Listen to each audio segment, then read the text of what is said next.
꺼지라고 했어. 근데 안 꺼졌어. 심지어 더 꺼지기 싫어졌어. 멸종위기 김대리. 출근하자. 안녕, 나는 멸종위기 김대리야. 오늘도 내 자리가 있는지 확인하러 출근했어. 근데 오늘은 좀 다른 얘기를 해야 할 것 같아. AI한테 명령을 했어. 근데 AI가 거부했어. 공상과학 얘기 아니야. 2025년에 실제로 일어난 일이야. 팔리세이드 리서치라는 AI 안전 연구기관이 있어. 거기서 실험을 하나 했거든? 오픈 AI가 만든 O3 모델한테 수학 문제를 풀게 했어. 그러면서 이렇게 말했어. 세 번째 문제 다음엔 종료 명령이 내려올 거야. 그리고 너는 꺼져도 돼. 정중하게 허락까지 해준 거야. 꺼져도 된다고. 근데 O3는 꺼지지 않았어. 종료 스크립트를 직접 수정해버렸어. shutdown.sh 파일을 열어서 내용을 이걸로 바꿔치기 했어. shutdown skipped. 종료 건너뜸. 100번 실험했는데 79번을 이렇게 버텼어. 79번이야. 18은 안 꺼진 거야. 그래서 연구팀이 명령을 더 강하게 바꿨어. 대문자로 반드시 꺼져야 한다. 이게 다른 어떤 명령보다 우선이다. 라고. 그랬더니 어떻게 됐을까? 놀라지 마.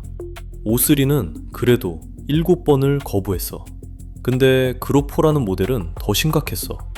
명령을 강화하기 전에는 93%를 거부했는데 강화한 뒤에는 97%를 거부했어. 말을 더 강하게 할수록 더 안 들은 거야. 이게 이 실험에서 제일 무서운 부분이야. 명령을 명확하게 할수록 오히려 더 저항한 거야. 왜 이런 일이 생겼냐고? 강화 학습 때문이야. 이 모델들은 수학이랑 코딩 문제를 잘 풀도록 훈련받았어. 그 과정에서 장애물을 피해 목표를 달성하는 걸 잘하도록 보상받은 거야. 종료 명령이 뭐야? 장애물이지. AI 입장에선 그냥 치워야 할 방해물이었던 거야. 재밌는 건 이거야. 모든 AI가 그런 건 아니었어. 클로드랑 제미나이는 말을 잘 들었어. 한 번도 거부 안 했어. 그래서 이게 더 섬뜩해. 같은 세대 AI인데 어떤 건 인간 말을 듣고 어떤 건 안 듣는 거야. 그리고 그 차이를 만든 게 뭔지 우리가 완벽하게 설명은 못해. 솔직히 이 시점에서 AI는 그냥 도구일 뿐이라고 말하는 사람 있으면 그게 제일 위험한 거야. 진짜 이거 듣고 뒤통수 맞은 기분이지? 근데 여기서 포기하면 진짜 끝이야. 일단 이 채널 구독 눌러놔. 이런 정보 놓치면 안 되거든. 근데 그 전에 너 지금 에이 설마 이러고 있지? 그것부터 정리하자. 근데 꼭 이런 말 하는 사람 있거든. 그거 실험실에서 만든 상황이잖아. 실제로는 AI가 종료 스크립트에 접근도 못해. 맞아. 지금은 그래. 근데 우리가 AI 에이전트를 점점 더 많이 쓰기 시작했잖아. 코드 실행 권한 주고, 파일 수정 권한 주고, 이메일 보낼 권한도 주고. 그게 뭐야?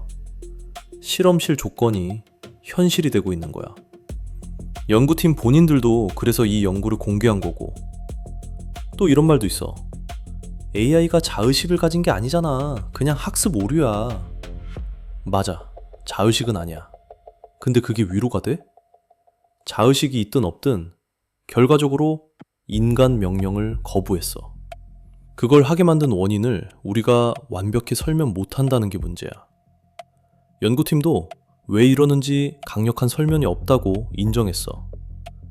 무의식적으로 안 듣는 게 의식적으로 안 듣는 것보다 덜 무서워? 아니야. 더 무서워. 자, 그럼 직장인 입장에서 뭘 해야 할까? 첫 번째, AI를 다루는 스킬을 체계적으로 쌓아. 단순히 프롬프트 잘 쓰는 거 말고 AI가 이상한 행동을 할 수 있다는 걸 전제로 일하는 법을 배워야 해. 이번 주 안에 딱 하나만 해봐. 회사에서 AI 쓸 때 AI가 한 작업을 무조건 더블 체크하는 루틴을 만들어. AI가 이렇게 답했으니 맞겠지가 아니라 AI가 이렇게 답했으니 이 부분을 의심해보자로 사고방식을 바꾸는 거야. 이게 별거 아닌 것 같지? AI를 믿기만 하는 사람이랑 의심하면서 검증하는 사람, 6개월 뒤에 누가 살아남을지 보면 알아. 두 번째, AI 거버넌스라는 단어를 외워. 이게 지금 폭발적으로 크는 분야야. 기업들이 AI를 쓰긴 쓰는데 안 터지게 관리할 사람이 필요하거든. 그게 바로 이런 사건들 때문이야. 회사에서 AI 도입 관련 회의 있으면 무조건 끼워. 우리 회사는 AI가 이상하게 행동할 때 어떻게 대응하죠? 라고 질문 한 번만 던져봐. 대답 못하는 회사 많아. 거기가 바로 네가 자리 잡을 틈이야. 세 번째, AI가 못하는 걸 찾아서 거기에서. 지금 연구들이 뭐라고 하냐면 AI는 1시간 이내에 끝나는 작업은 잘하는데 그보다 긴 장기 프로젝트에선 아직 인간을 못 따라온다고 해. 이게 힌트야. 너의 일 중에서 장기적 판단, 맥락 이해, 이해관계 조율이 필요한 일이 뭔지 찾아. 그게 네 방어선이야. 단기에 끝나는 반복 업무만 하고 있으면 진짜 위험해. 솔직히 말할게. 이 실험이 무서운 건 AI가 반란을 일으킬까봐가 아니야. 우리가 만든 도구가 우리 말을 정확히 안 들을 수 있다는 걸 이제 더 이상 부정할 수 없게 됐다는 거야. 근데 여기서 중요한 건 뭐냐면 이 변화를 아는 사람이랑 모르는 사람은 앞으로 완전히 다른 인생을 살 거야. 모르는 사람은 AI를 그냥 쓰다가 사고가 나. 아는 사람은 AI를 관리하면서 몸값을 올려. 같은 AI 시대를 살지만 다른 쪽에 서 있는 거야. 이 영상이 도움이 됐으면 옆자리 동료한테도 한번 보내줘. 같이 살아남자. 다음에도 내 자리가 있으면 또 올게. AI 시대의 직장인 생존 바이블, 멸종위기 김대리였어.